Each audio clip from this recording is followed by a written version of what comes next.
Hello, my sweet summer children. We are back with the juice, and we're going to break down episode 6 of House of the Dragon, season 2, and I have thoughts. I said last week I didn't really like the last episode, the Harrenhal stuff with Daemon last week, and people were like, oh my god, Gray, we can't have battles every week. How did you get that from what I said? Daemon's book character has been changed. And we're just going to have to accept that and move forward. A lot of characters have been changed. It looks like one of my favorites has been cut or merged, and we're going to just have to accept it and move forward. I just want to talk about the things that I love. And let me know in the comments what your favorite scene of this episode was. Mine was Sir Stefan and Seasmoke. But let's get into the episode. When the episode opens up, we're with the Lannister army. Jason Lannister has brought his army to the Golden Tooth. The Golden Tooth is basically the exit to the Westerlands and the entrance to the Riverlands. It's held by vassals of Casterly Rock, House Lefford. Lord Lefford is like, I have 500 men for you. We're ready to go to Harrenhal at once. The Golden Tooth is yours. And Jason is like, I have double of all that you have, and I have archers and all of that. And like, why did you respond like that, Jason? Like, he wasn't trying to diss you. He's like just trying to say he supports you. But Jason Lannister he literally has brought caged lions with him. Jason Lannister is such an arrogant fool. So Jason Lannister summons Aemond and Vhagar, and I smell food. I loved hearing that Lannister theme, though. Like, I really loved hearing it. Aemond is leading the council, and he's in rare form. He's mad that Jason had the audacity to summon him. And Jason has never lacked for audacity.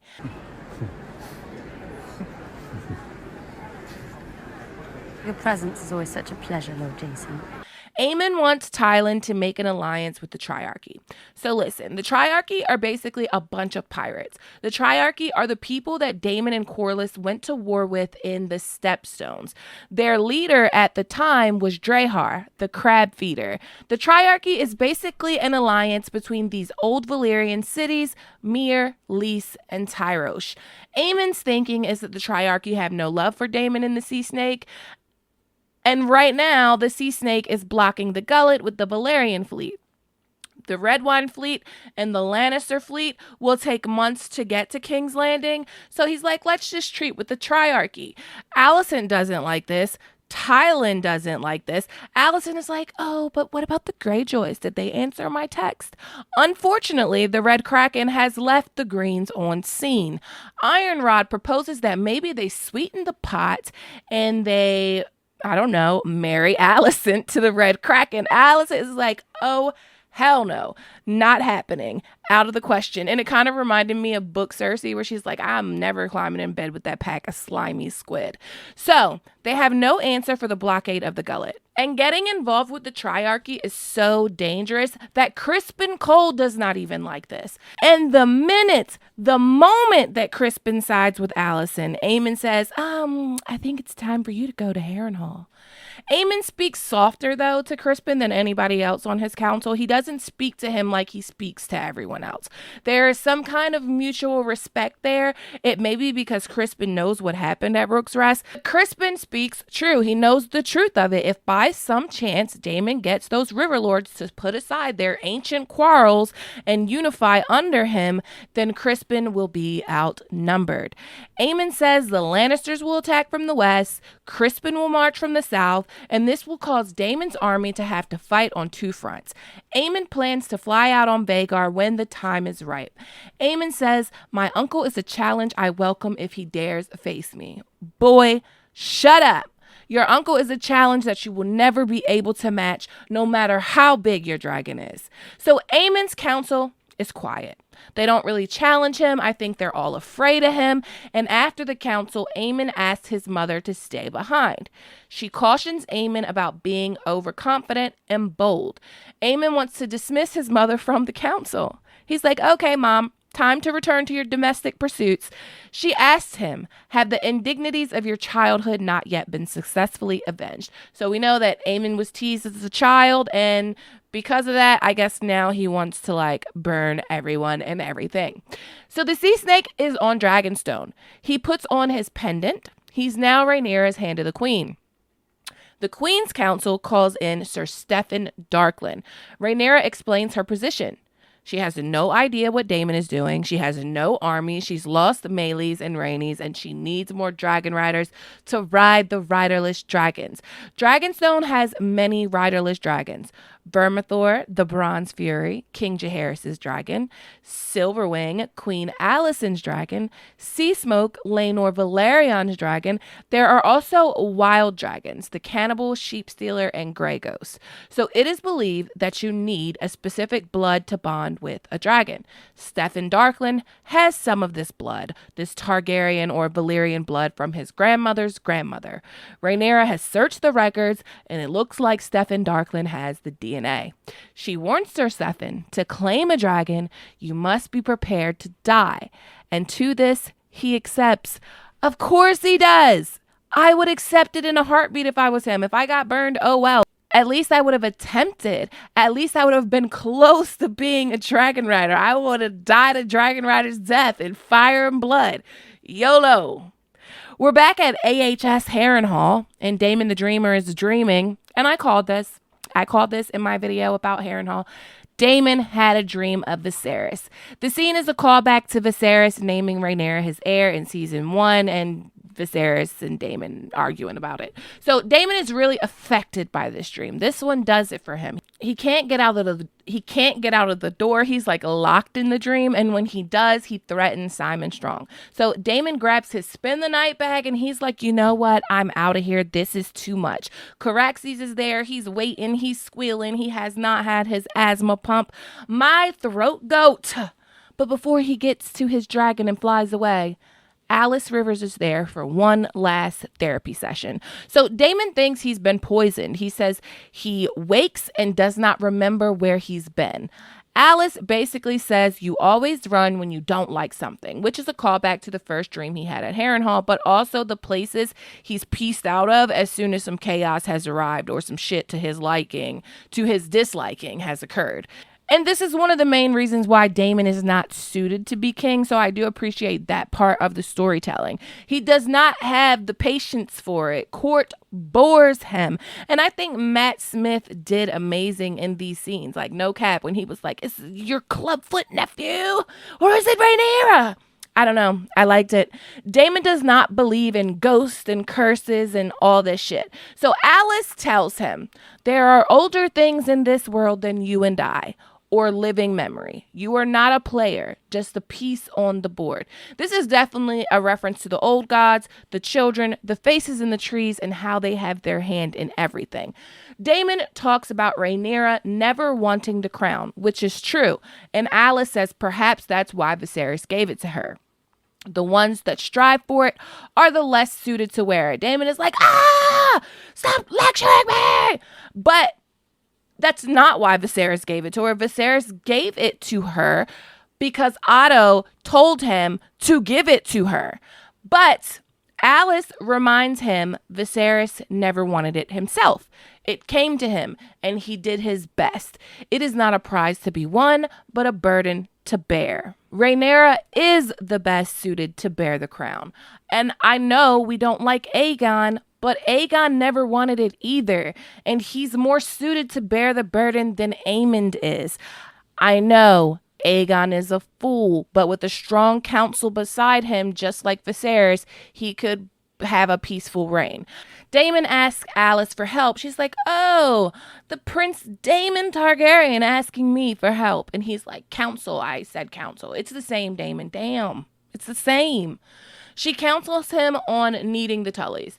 He asks for help. She's like, do nothing now, and in 3 days' time, the winds will shift. She has an owl that like flies her heart. She's definitely a green seer. She's definitely a skin changer. So I love the scene of Stephen Darkland trying to tame Seasmoke. It's my favorite scene in the entire episode. We have the Dragon Masters singing in Valyrian into the vastness. I Loved this scene. The creepiness, the darkness echoed singing in Valyrian into a dark cavern in the Dragon Mount. And then here he comes. And it's Seasmoke. Seasmoke has only ever had one rider, and that's Rhaenyra's husband, Laenor Velaryon. The song they are singing is the same song that Daemon was singing to Vermithor in season 1 of House of the Dragon, and I've translated this for you from High Valyrian, and the words are, fire breather, winged leader, but 2 heads to a third sing. From my voice the fires have spoke, and the price has been paid with blood magic. With words of flame, with clear eyes, to bind the 3 to you I sing. As one we gather, and with 3 heads we shall fly as we were destined, beautifully, freely. They tell Sir Stephen, do not show fear. And this is real because I don't know what it is about fear, but dragons don't mess with it. They're fearless creatures. And this is real because like Daenerys is bonded to Drogon, right? She literally breastfed Drogon. But in the fighting pits of Meereen, she says, his eyes were molten. I am looking into hell, but I dare not look away. She had never been so certain of anything. If I run from him, he will burn me and devour me. She says, I must not show fear. They tell Seasmoke to be calm, to serve, to obey. He bends his neck. Come get on, mudling. Come ride me. Stephen's like, I've done it. And then Seasmoke was like, psych. And he burns him and one of the Dragon Masters. One of the Dragon Masters slits his own throat with what looks like an obsidian dagger. I'm doing a whole video on dragons and dragon blood, but my thing is this, right? If it only takes Valyrian blood to become a dragon rider, if it's all that it is Valyrian blood, then why not use the Dragon Masters? They are all from Old Valyria. They came to Westeros with Aenar Targaryen. So why scour Westeros for Tarleys and Mallisters when you have Valyrian blood right there? Speaking of Valyrian blood, we have Adam and Alan. The sea snake wants to make Alan his first mate. Alan is on his Jon Snow shit. I don't want it. But it's command. It's a command. It's a command. So he does what he's bid. Then we get another dragon seed off the white. Diana gives off the white a bowl of brown. A bowl of brown. All they have is thin bowls of brown or fish. Diana and Aemond's milk mother, plot twist, are in the tavern filling people with stories of the Prince Regent and his feasts and balls while they starve. And Offa's like, Viserys loved his feasts, but never while we were starving. So this is the work of Lady Mysaria. Last episode, Diana met with Alinda. So now they are spreading the words. They're going tavern to tavern, telling tales. So Lord Celtigar, what in the world? Lord Celtigar is talking to Rhaenyra. And Rhaenyra slaps the shit out of Lord Celtigar. And she said, it is my fault, I think, that you have forgotten to fear me. I just, like, it was just it was so weird. Then Rhaenyra is playing with swords. Then comes Mysaria. I'm like, what in the world is this storyline? So I think it's supposed to be like Rhaenyra wanting to be a man, wanting the sword and shield, not wanting to suffer the woes of women and to be coddled and not wanting to be coddled like a wife or a daughter. I don't like the idea because I truly believe that both can exist at the same time. And maybe that's the point, that the mindset needs to change. But I think they probably will touch on this later in the season. You know, we got to go episode by episode, but there's the overall bigger picture that's being told. So she says she was foolish to think that an ancient Valyrian beast would suffer a darkling to ride it. The dragon blood. The dragon blood, the dragon blood. Mysaria reaches for the power of the small folk, and then Mysaria says, this becomes you. Mysaria's like, girl, you hot with that sword. But anyway, we're in King's Landing. Food is running out. They are starving. The people are starving, but a fresh wagon of meat arrives for the dragons. Aemond's counsel is interesting. He does not care about the small folk. He wants to know why they're angry at him. It's Rhaenyra that blocked the gullet. Well, yes, but the gullet would not be blocked had the Greens not usurped the throne from her. And instead of taking your dragons to the gullet, you took them to Rook's Rest. But when Larys thought Aemond was about to name him hand, and he's like, no, you toad, send for him, send for Otto Hightower. Aemond does not like Larys, and it shows. And he's right not to like him. But just as the girls are fighting, the Grand Maester comes in and says his grace the king has gained his consciousness. Aemond's like, what happy news? Aegon is in a lot of pain. Aemond goes to visit Aegon. What do you remember? Aegon's like, nothing. Aegon remembers everything, bro. He remembers everything, which is why he's terrified of Aemond. Rightfully so. I think the writers of House of the Dragon really like Stephen King because this is totally a scene from Misery and Harrenhal is The Shining. But the Grand Maester seems to know what Aemond is up to. He seems to think something ain't right in this scene. Then we get to the Vale with Joffrey and Rhaena. She's talking about serving in similar ways. They find evidence of a dragon. A very large dragon. We get a scene of the children playing. Stormcloud is there. Prince Reggio has accepted Rhaena and the children. This scene made my stomach hurt. I'm not gonna lie. If you are a book reader, you know what this scene means. You know that the rumors are true, and it's devastating, and I don't really want to talk about it. I don't want to talk about it. I'll probably talk about it when the season's over. Then we get a scene of Alan shaving his head. He's been keeping his Valyrian hair hidden. Alan and Adam are talking. The Driftwood throne could be yours. Alan says the sea snake will have high tide claimed by the sea before he recognizes us as his sons. So the sea snake has actually ignored Adam his whole life, which is crazy because now he's about to be a dragon rider. You can't ignore him now. Rhaenyra and Jace talk about the problems of being a woman and the way she needs to rule versus who she is and what she is and how those are at odds with one another, and boring. Jace says we need Daemon. Rhaenyra is tired of this shit. She's tired of hearing it. She's tired of hearing Daemon, Daemon, Daemon, Daemon. And then Mysaria comes in and says, my queen, our gift is sent. Rhaenyra has sent little canoes with food and her banner to King's Landing. How does that work?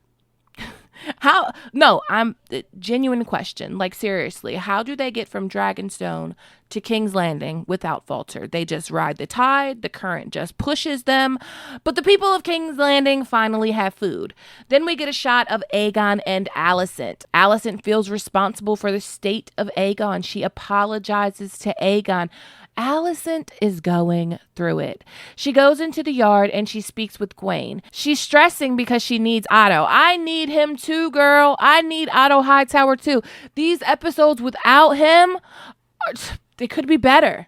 Alicent asks about Daemon. He's 16. He stopped texting her back. Like, it just happens. Gwaine goes on and on about Daemon like he's the Rhaegar Targaryen blueprint. Alicent is like, he's turned out better because I wasn't in his life. Gwaine, of course, blames Court and King's Landing, but Alicent blames herself. Gwaine reminds her that she did her best, the best that she could. She bids Crispin a silent farewell, and they'll probably never see each other again. But anyway, then she goes to see Helaena. Chaos is erupting in King's Landing due to food. Hugh the Hammer shows his true violent nature. I guess, if you're starving, it is what it is. The Kingsguard tells Alicent and Helaena that they have to leave the Sept. They need to go back to the Red Keep. They are screaming. The small folk are screaming, long live Queen Rhaenyra. I know this probably makes Alicent's insides turn inside out.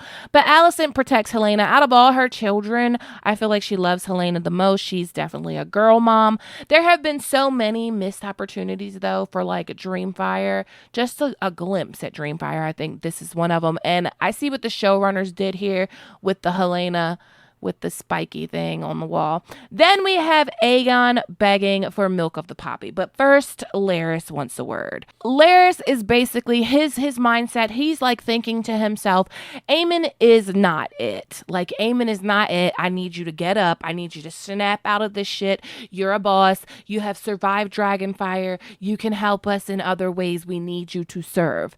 Then we have another water drop dream, and it's Viserys with Aemma's body, and Daemon makes up with his brother in the afterlife.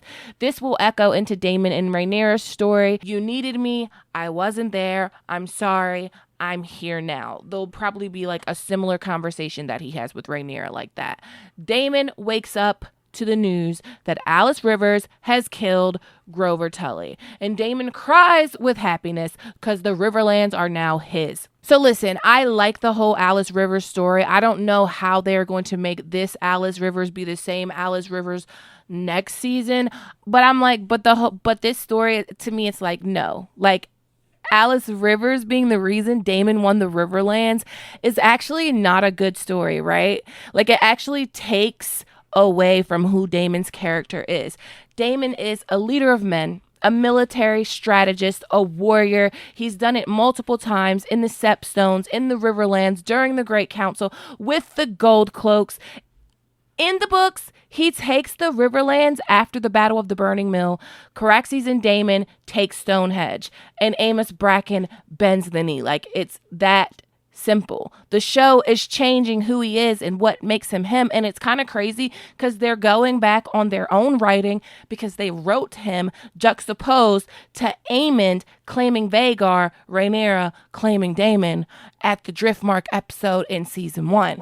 The show, to me, like, listen, to me, the show is just changing who he is, and I don't like it. He's not a man that faces his demons. He's a man that runs from them. So if we're evolving his character, why do we have to take the fact that he is a brilliant military strategist, warrior, and leader of men? Why do we have to change that? But whatever.